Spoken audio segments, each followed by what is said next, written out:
La porte claqua avec une violence qui résonna dans tout l'immeuble haussmannien de la rue de Rivoli. À Paris. Alex, 22 ans, se retrouva sur le trottoir. Un sac à dos sur l'épaule contenant à peine quelques vêtements et son ordinateur portable. Le cœur battant à tout rompre. Son père, un avocat respecté, venait de le chasser de la maison familiale après avoir découvert des messages intimes échangés avec un garçon sur son téléphone. Hurlant que l'homosexualité était une honte pour leur lignée conservatrice. Les lumières de la ville scintillaient autour de lui. Mais Alex se sentait englouti par l'obscurité. Il erra pendant des heures. Les rues animées de la capitale lui paraissant soudain hostiles. Où aller? Ses amis étaient soit trop loin, soit pas assez proches pour comprendre la profondeur de sa douleur. Il s'assit sur un banc du jardin des Tuileries, tremblant de froid malgré l'été parisien encore tiède. Les touristes riaient au loin, indifférents à son désarroi. Comment en était-il arrivé là? Il avait toujours su qu'il était gay. Mais il avait enfoui ce secret au plus profond de lui, craignant précisément cette réaction. Sa mère, une femme pieuse attachée aux traditions catholiques, n'avait même pas osé intervenir, les larmes aux yeux, murmurant seulement un « que Dieu te pardonne » avant de refermer la porte. Le lendemain matin, affamé et épuisé, Alex se dirigea vers le quartier du Marais, connu pour sa communauté LGBT, espérant y trouver un refuge. Mais les associations étaient débordées, et sans papier prouvant sa situation. Il se vit refuser une place immédiate. Il déambula dans les rues pavées, l'estomac noué. C'est alors qu'il remarqua un petit café cosy. Le refuge, avec une terrasse ombragée par des platanes. L'odeur du café frais l'attira irrésistiblement. Il entra, commanda un espresso avec ses derniers euros, et s'effondra sur une chaise en bois patiné. Marc, le propriétaire, un homme de 45 ans aux cheveux poivre et sel et au sourire chaleureux, observa le jeune homme du coin de l'œil. Il avait vu passer bien des âmes perdues dans son établissement. Un havre pour les marginaux de la société. Tout va bien. Mon gars, demanda-t-il d'une voix douce, en posant une assiette de croissants devant lui sans qu'Alex n'ait rien demandé. Alex leva les yeux, surpris par cette gentillesse inattendue. Pas vraiment, murmura-t-il, la voix brisée. Marc s'assit en face de lui, essuyant ses mains sur son tablier. Raconte-moi. Si tu veux. Ici, on ne juge pas. Alex hésita. Mais la fatigue et la solitude le firent craquer. Il déversa son histoire, la découverte par son père. La dispute explosive. L'expulsion brutale. Marc écouta attentivement, hochant la tête sans interruption. C'est dur. Ce que tu vis. La famille. C'est censé être un pilier, pas une prison. Il proposa à Alex de rester pour aider au service en échange d'un repas et d'un coin pour dormir sur le canapé du bureau. Alex accepta, reconnaissant, sans se douter que cette rencontre allait bouleverser sa vie bien plus qu'il ne l'imaginait. Les jours suivants, Alex s'intégra au rythme du café. Il servait les clients, lavait la vaisselle et apprenait à préparer des lattes parfaits. Marc, veuf depuis 5 ans après la perte de sa femme dans un accident de voiture, gérait l'endroit seul, avec une efficacité tranquille. Il parlait peu de son passé, mais ses yeux trahissaient une tristesse profonde. Alex, de son côté, luttait contre ses démons intérieurs. Chaque soir, seul dans le bureau exigu, il repensait à ses parents. Était-ce mal d'être qui il était? La société française. Malgré ses lois progressistes sur le mariage gay. Gardait des poches de conservatisme. Surtout dans les familles bourgeoises comme la sienne. Un après-midi. Alors qu'Alex essuyait le comptoir. Un client régulier.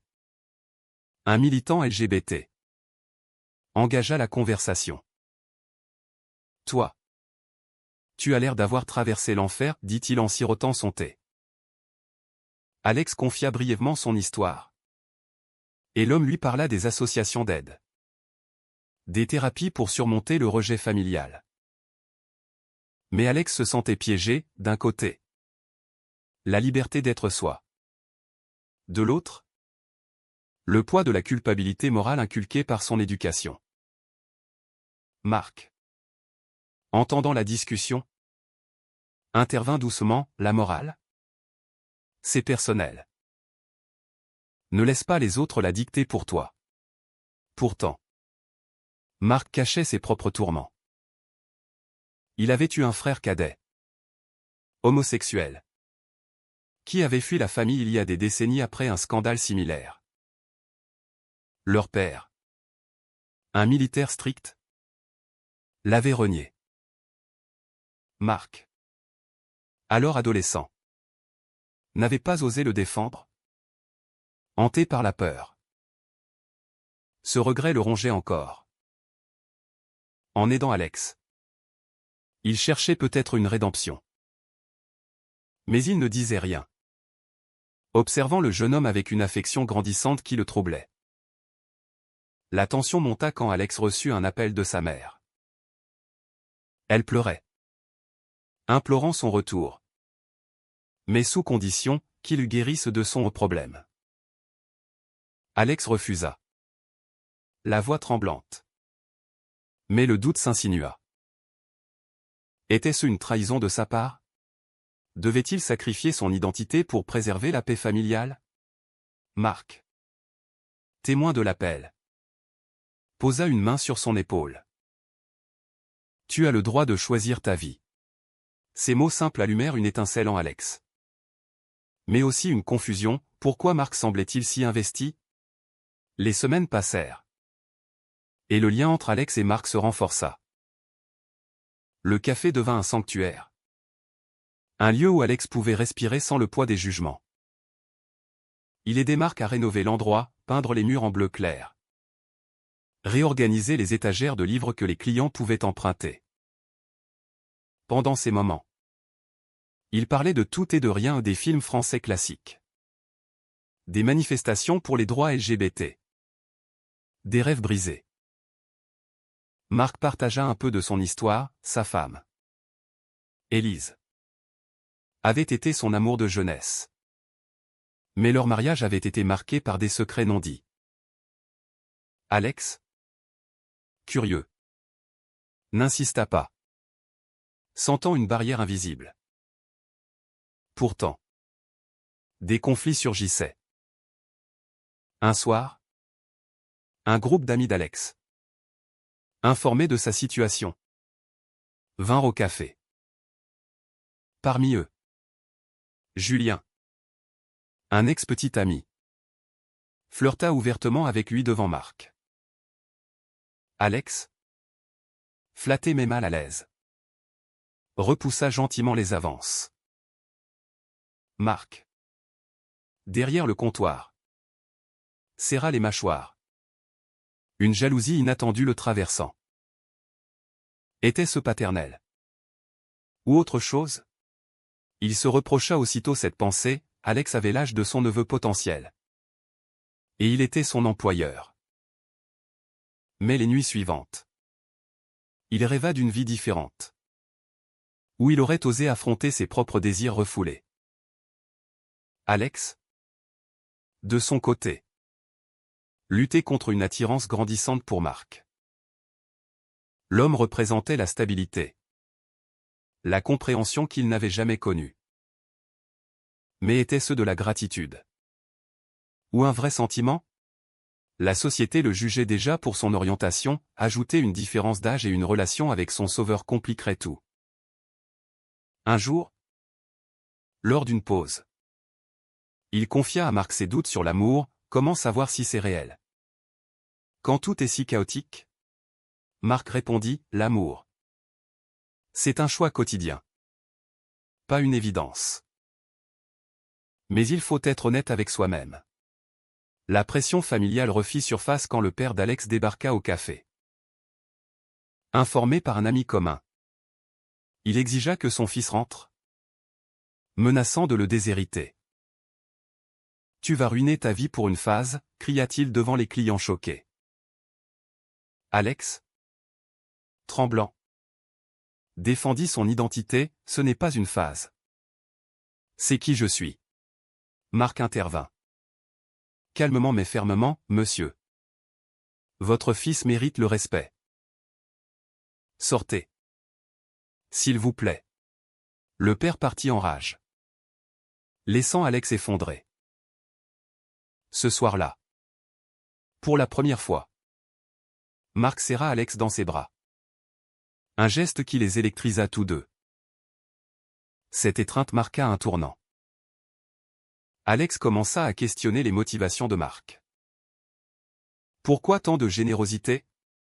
En fouillant discrètement dans le bureau, il trouva une vieille photo, Marc jeune, aux côtés d'un adolescent ressemblant étrangement à son propre père. Le cœur battant, il confronta Marc. Qui est cet homme sur la photo? Marc pâlit, avouant enfin, c'est mon frère. Ton oncle. Il a fui la famille il y a 30 ans parce qu'il était gay. Comme toi. Notre père l'a renié. Et je n'ai rien fait pour l'aider. En te voyant, j'ai vu une chance de réparer. La révélation frappa Alex comme un coup de tonnerre. Marc était son oncle par alliance? Non. Attends, le frère de Marc avait épousé la sœur du père d'Alex? Non. Clarifions, le frère de Marc était en réalité le père biologique d'Alex? Non. Pensons logiquement. Marc expliqua, son frère cadet, homosexuel, avait eu une relation secrète avec une femme avant de fuir. Et cette femme était la mère d'Alex. Mais attendez. Cela ne collait pas. Réécrivons, Marc révéla que son frère, renié pour son homosexualité, avait changé de nom et était devenu le père d'Alex? Impossible. Mieux, Marc était en fait le frère aîné du père d'Alex. Mais il s'était perdu de vue après que Marc ait défendu son orientation bisexuelle cachée. Précisons, Marc confessa que lui-même avait eu des doutes sur sa sexualité dans sa jeunesse, mais avait choisi le mariage hétéro pour plaire à la famille. Son frère cadet, ouvertement gay, avait été chassé. Et Marc, par lâcheté, n'avait pas protesté. Des années plus tard, il apprit que ce frère avait un fils, Alex, mais n'avait jamais osé le contacter. Non, le lien secret était que Marc avait été l'amant secret du père d'Alex dans leur jeunesse, avant que ce dernier ne refoule tout pour une vie normale. Oui, Marc avoua avoir été l'amour de jeunesse du père d'Alex. Une relation homosexuelle cachée à l'adolescence, terminée par la pression familiale. Le père d'Alex avait ensuite épousé sa mère pour se corriger. Mais le secret persistait. En aidant Alex, Marc payait pour son silence passé. Cette trahison du père, révélée, brisa Alex, son père, homophobe virulent, avait lui-même vécu ce qu'il condamnait. Alex, furieux, accusa Marc de manipulation, « Tu m'as aidé pour soulager ta conscience. » Pas pour moi. Marc nia. Mais le doute s'installa. Leur relation, naissante, fut ébranlée par ce passé sombre. La confrontation avec Marc laissa Alex en miettes. Il quitta le café cette nuit-là, errant à nouveau dans Paris, la tête bouillonnante de questions. Son père, cet homme rigide qu'il avait chassé, Avait-il vraiment aimé un homme? Était-ce de l'hypocrisie pure? Ou une peur internalisée? Alex appela sa mère, exigeant la vérité. Elle sanglota au téléphone, ton père a eu une phase à l'adolescence. Avec son meilleur ami. Il l'a surmonté pour nous. Mais Alex comprit, ce meilleur ami était Marc. La famille entière reposait sur un mensonge. De retour au café le lendemain. Alex affronta Marc avec une colère froide. Pourquoi ne pas m'avoir dit dès le début? Tu m'as laissé m'attacher à toi. Sachant tout ça. Marc. Les yeux rougis par une nuit sans sommeil. Répondit, j'avais peur de te perdre. Comme j'ai perdu ton père. J'ai choisi le silence autrefois. Et ça m'a coûté cher. Aujourd'hui. Je veux être honnête. Il admit ses sentiments grandissants pour Alex. Non pas comme un oncle. Mais comme un homme attiré par un autre. C'est compliqué. Avec l'âge. Le passé. Mais c'est réel. Alex. Déchiré. Oscilla entre répulsion et désir. La société jugerait leur relation, un jeune sans-abri et un veuf plus âgé. Avec un lien familial indirect via le père. Était-ce immoral? Il passa des jours à réfléchir. Aidant au café en silence. Évitant les regards de Marc. Entre-temps, des amis l'incitèrent à porter plainte contre ses parents pour abandon. Mais Alex refusa, ça les détruirait. Et moi avec. Au lieu. Il choisit la confrontation directe. Il invita son père à un rendez-vous neutre. Dans un parc près de la Seine. L'homme arriva. Tendu. Espérant une réconciliation. Alex lâcha la bombe, je sais pour toi et Marc. Comment peux-tu me juger alors que tu as vécu la même chose? Le père blêmit. Niant d'abord. Puis craquant, c'était une erreur de jeunesse. J'ai choisi la bonne voie. Le mariage? La famille. Toi. Tu peux faire pareil.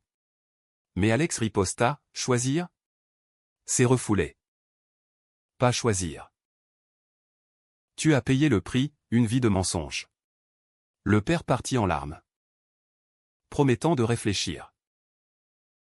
Cette rencontre libéra Alex. Mais approfondit sa connexion avec Marc. Ils parlèrent des heures. Disséquant les mauvaises décisions du passé. Marc confia son regret, en laissant partir le père d'Alex sans lutter. Il avait sacrifié son propre bonheur. J'ai épousé Élise par devoir. Et je l'ai aimée. Mais une part de moi est restée inachevée. Alex? Touché? Admis ses sentiments, avec toi. Je me sens vu. Pas jugé. Leur premier baiser. Chaste et hésitant. C'est là un pacte fragile. Pourtant. Les obstacles s'accumulaient. La mère d'Alex. Apprenant la relation naissante. Appela en furie, c'est incestueux. Marc est comme un oncle pour toi. Alex défendit, il n'y a pas de lien de sang. Seulement un passé partagé. Mais le doute moral le rongeait, était-ce une trahison envers sa famille? La société. Avec ses normes. Amplifierait le scandale. Des rumeurs au café commencèrent, clients chuchotant sur le jeune et le patron. Marc. Sentant la pression. Proposa de tout arrêter, je ne veux pas te faire plus de mal. Mais Alex refusa. Choisissant de lutter. Ils décidèrent de rendre leur relation publique. Affrontant les jugements. Un soir, lors d'une manifestation pour les droits LGBT à la place de la République, Alex prit la parole devant une foule, j'ai été chassé pour qui j'aime. Mais l'amour n'est pas un crime. Même s'il défie les normes. Marc. À ses côtés. Le soutint silencieusement. Cependant, une trahison inattendue surgit. Julien, l'ex d'Alex, jaloux, contacta le père et révéla tout. Celui-ci, enragé, menaça de ruiner le café de Marc via ses connexions légales. « Tu corromps mon fils » hurla-t-il au téléphone. Marc, face à ce chantage, envisagea de céder, fermer l'établissement pour protéger Alex. « Je ne veux pas que tu paies pour mes erreurs passées. » Alex, apprenant cela, fut dévasté, encore une fois. On lui imposait un sacrifice. La tension culmina lors d'une dispute explosive. « Tu vas abandonner. Comme tu l'as fait avec mon père » accusa Alex. Marc, blessé, répliqua « J'essaie de te sauver. » Mais cette fois, Marc choisit différemment, il confronta le père en personne. Avouant leur passé commun. « Nous nous aimions. Et tu l'as nié. Ne fais pas la même erreur avec ton fils. » Le père, face à son miroir, recula, annulant ses menaces. Avec la menace écartée, Alex et Marc purent respirer. Le café reprit son rythme. Mais transformé, il devint un lieu de rassemblement pour la communauté LGBT. Organisant des discussions sur le rejet familial et l'acceptation de soi. Alex, fortifié, commença des études en psychologie, voulant aider d'autres jeunes comme lui. Marc, libéré de ses regrets, embrassa pleinement sa bisexualité refoulée, trouvant en Alex un partenaire égal. Pourtant, les cicatrices persistaient. La mère d'Alex, réticente, accepta une rencontre. Assis dans un restaurant discret, elle confia « J'ai peur pour toi. » Dans cette société. Alex répondit « La société change. » Maman. C'est le peur qui nous retient. Elle ne pardonna pas tout, mais promit d'essayer. Un premier pas vers la réconciliation. Les mois suivants apportèrent des joies simples, promenades le long de la Seine. Dîner partagé. Rire au café. Mais aussi des défis, regards obliques dans la rue. Commentaires en ligne sur leurs différences d'âge. Alex luttait contre l'insécurité, et si c'est juste une phase pour toi. Marc rassurait, c'est une vie que je choisis. Chaque jour. Leur amour, forgé dans le feu du drame, devint un témoignage de résilience. Un jour, Alex reçut une lettre de son père, « J'ai été lâche. Peut-être est-il trop tard. Mais je veux apprendre. » C'était une ouverture. Pas une victoire, mais suffisante pour allumer l'espoir. Alex et Marc décidèrent de l'inviter au café. Un terrain neutre pour reconstruire. La vie n'était pas un conte de fées, des disputes surgissaient. Des doutes ressurgissaient. Mais chaque choix, chaque sacrifice, les renforçait. Alex réalisa que l'amour véritable impliquait des risques, défier les normes. Affronter les trahisons. Payer le prix de l'authenticité. Au final, leur histoire posa une question lancinante, est-il moralement juste de poursuivre un amour qui bouleverse les fondations familiales et sociétales? Ou vaut-il mieux sacrifier le personnel pour le collectif?